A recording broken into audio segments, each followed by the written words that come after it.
जी राजकुमार यादव जी, नवापाड़ा कुनकुरी। राजकुमार यादव जी के द्वारा एक बहुत ही सुंदर जिज्ञासा आज भक्ति के संबंध में की गई है। वैसे भर्तृहरि शतक में इस विषय पर प्रकाश डाला गया है। कठोपनिषद भी इस पे बहुत विस्तृत चर्चा करता है। आपका जो जिज्ञासा है कि भक्ति कैसे की जाती है और क्या भक्ति के साथ कर्म निहित है या नहीं। कर्म मीमांसा, भक्ति मीमांसा, ज्ञान मीमांसा, ये अलग अलग मीमांसा है। मीमांसा शब्द का अर्थ होता है उसके संधि विच्छेद करना, एक ही शब्द के कई तात्विक अर्थ निकालना और उसी के अनुरूप कई प्रकार की कार्य प्रणाली का निर्माण करना। जैसे प्रकृति, प्रकृति की यदि शब्द मीमांसा करेंगे तो प्रकृति कई रूप में है। प्रकृति परमात्मा भी है, प्रकृति माता भी है, प्रकृति हमें धारण भी करती है, प्रकृति हमारा पोषण भी करती है और अंततोगत्व प्रकृति हमें अपने आप में समाहित भी कर लेती है। इसी प्रकार भक्ति के बारे में आपने कहा, भक्ति शब्द का निर्माण भक्त से होता है।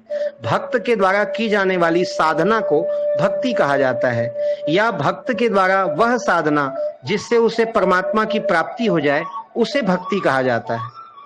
हमारे यहाँ तो भक्ति को नारी का रूप कहा गया। मोहन नारी नारी के रूपा। गोस्वामी तुलसीदास जी ने रामचरितमानस में कहा कि माया भी स्त्री है और भक्ति भी स्त्री है और एक स्त्री दूसरे स्त्री का रूप पसंद नहीं करती, इसलिए जो भक्ति करता है उसे माया नहीं बांध सकती, परमात्मा को वो प्राप्त होता है। दूसरी बात आपने कही कि भक्ति कैसे की जाती है, तो भक्ति की नहीं जाती है, भक्ति हो जाती है। प्यार किया नहीं जाता, प्यार हो जाता है। भक्ति कब हो जाती है ये पता ही नहीं चलता। हमें तो केवल भक्ति के मार्ग में चलना है। जैसे एक छोटा सा बच्चा माँ की उंगली पकड़ ले, वो कब कैसे पूरा मेला घूम लेगा उसे पता ही नहीं चलता, क्योंकि मेला में तो माँ घूम रही है, उसे तो केवल माँ की उंगली पकड़ के चलना मात्र है। इसी तरह आप तो ऋषि मुनियों के द्वारा, वेद शास्त्रों के द्वारा, गुरुजनों के द्वारा, अपने पूर्वजों के द्वारा बताए गए भक्ति मार्ग का अवलोकन कीजिए, उसी मार्ग में चलते रहिए, साधन करते रहिए, आप अपने आप भक्ति के मार्ग में पहुंच जाएंगे। आज तक जितने भी भक्त हुए हैं वो बनाए नहीं गए, भक्त बनाए नहीं जाते हैं। कहा गया जननी जने तो सूर जन याद आता या सूर, नाहिद जननी बांझ भली वृथा बहावे नूर। वह कुल धन्य हो जाता है जहां एक भक्त का जन्म हो, वह माता पिता धन्य हो जाते हैं जिनका पुत्र रत्न भक्त हो। भक्ति करने वाला भी नहीं जानता कि कब उसके हृदय में भक्ति का अंकुर फूटता है। वह परमात्मा के शरण होकर मैं तेरे शरण हूं ऐसा बोलकर उनके शरणापन्न मात्र हो जाए, वो धीरे धीरे भक्त के सारे लक्षण उसके हृदय में प्रकट कर देते हैं। आप अपने हृदय को ओवरा धरती तो बनाइए, उसमें बीज का रोपण करना, उसका रखरखाव करना, इस भक्ति के वृक्ष को सिंचित करना, फुलित फल्लवित करना, ये स्वयं ठाकुर जी का काम हो जाता है, वो बांके बिहारी जी का काम हो जाता है। योग क्षेम वहां में हम, वो कहते हैं जो नहीं मिला वो मैं देता हूं और जो मैं देता हूं उसकी रक्षा भी मैं खुद करता हूं। हमें भक्ति जैसी अनमोल मणि मिले तो उसके चोरी का हमें डर ही नहीं है, क्योंकि जिसने भक्ति दी है, जिसने यह प्रेम हमारे भीतर जगाया है, वही इस प्रेम की रक्षा भी करेगा। कई परीक्षाओं से हमको वही पार भी लगाएगा। भक्त परमात्मा के बस शरणापन्न हो जाए, पूर्ण समर्पित हो जाए, तो अपने आप भक्ति के सोपान दर सोपान वह सीढ़ी चढ़ते रहता है। ज्ञानी सबोध और भक्त अबोध बालक की तरह है। सबोध बालक से गलती हो तो माता पिता डांट देते हैं, गलती सुधारने के लिए बोलते हैं, लेकिन अबोध बालक यदि गलती करे, गिर जाए, तो माँ दौड़ के गले से लगा के उसका धूल पोंछती है और देखती है कहीं उसे चोट तो नहीं लगी। इसी तरह भक्त को परमात्मा सदा अपने गोद में रखते हैं। वह सरल भाव और सहज भाव से परमात्मा के प्रति आश्रित हो जाता है, तो उसके सारे आश्रय परमात्मा ही बन जाते हैं।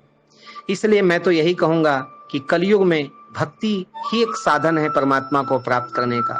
ज्ञान की पंथ कृपाण की धार, पर भक्ति का मार्ग तो सुगम मार्ग है उनको प्राप्त करने का। आपने कहा क्या भक्ति में कर्म निहित है? कर्म के द्वारा भी भक्ति के कई चरण पूर्ण होते हैं। नाम रूप लीला गुण धाम, पूजा प्रकरण, नित्य कर्म, नियम संयम, उपवास व्रत, गुरु सेवा, माता पिता की सेवा, कर्तव्यों का निर्वहन, ये ऐसे सुकर्म हैं जो भक्ति का पोषण करते हैं। इसलिए आप भक्ति के मार्ग में चलने वाले कभी कर्म से विमुख ना हो, सदा सदकर्म का आश्रय लें, अपने आप कर्म योगी बने। अर्जुन कर्म योगी है लेकिन वह भक्त भी है। हनुमान जी कर्म योगी हैं पर उनसे बड़ा कोई भक्त नहीं है। केवट नाव चलाता है पर वह भक्त शिरोमणि है। इसी तरह कर्म को कभी भी त्याग ना करते हुए भक्ति के मार्ग में बढ़िए तो कर्म ही आपका साधन बन जाएगा। कर्म भक्ति में निहित है और भक्ति भी कर्म में निहित है, ये दोनों अलग नहीं हो सकते। जी राजकुमार यादव जी। पाटेश्वर धाम के इसी प्रकार नित नई जानकारियों से सुशोभित, ज्ञानवर्धक और दिव्य दर्शन से युक्त वीडियो प्रतिदिन देखने के लिए हमारे YouTube चैनल राम बालक दास को सब्सक्राइब करें, कॉल आइकन प्रेस करें और जुड़े हमारे इस सुंदर से कार्यक्रम बाबा जी की पाती कार्यक्रम से।